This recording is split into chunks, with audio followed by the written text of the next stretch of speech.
তো পরীক্ষার মাঝখানেই অনেকদিন ধরে মাকে বলছিলাম কবে আলুর পরোটা করবে, কিন্তু মা বলছিল একেবারে পরীক্ষার পরে।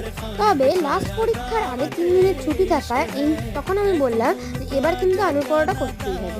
তখন মা বললো ঠিক আছে। তো মা আর বাবা মিলে করছিল এখানে আলুর পরোটা, আর সঙ্গে ছিল একদম মিষ্টি মিষ্টি টমেটোর চাটনি। মানে খুবই একটা আন্ডাররেটেড কম্বো, কিন্তু খেতে কিন্তু বেশ দারুণ। প্রথমেই দেখো এখানে আলুর পরোটাগুলো করে নিচ্ছিল বাবা, আর সব আগে যেসব প্রিপারেশন ওগুলো সব মাই করে রেখেছিল, আর চাটনিটাও মাই করেছিল।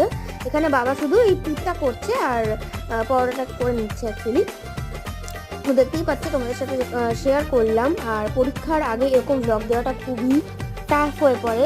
তো যাই হোক, তোমরা কি আমার বড় ব্লগ একটা দেখেছো? মানে ব্লগ নয়, একটা হ্যাক দিয়েছিলাম আমি, তো ওটা কিন্তু চেক আউট করে নিতে পারো। আমি কিন্তু অলরেডি আপলোড করে দিয়েছি। আর লাইক করে দিও অ্যান্ড সাবস্ক্রাইব করে দিও আমার চ্যানেলটা। Follow my Instagram Debashree. Bye bye.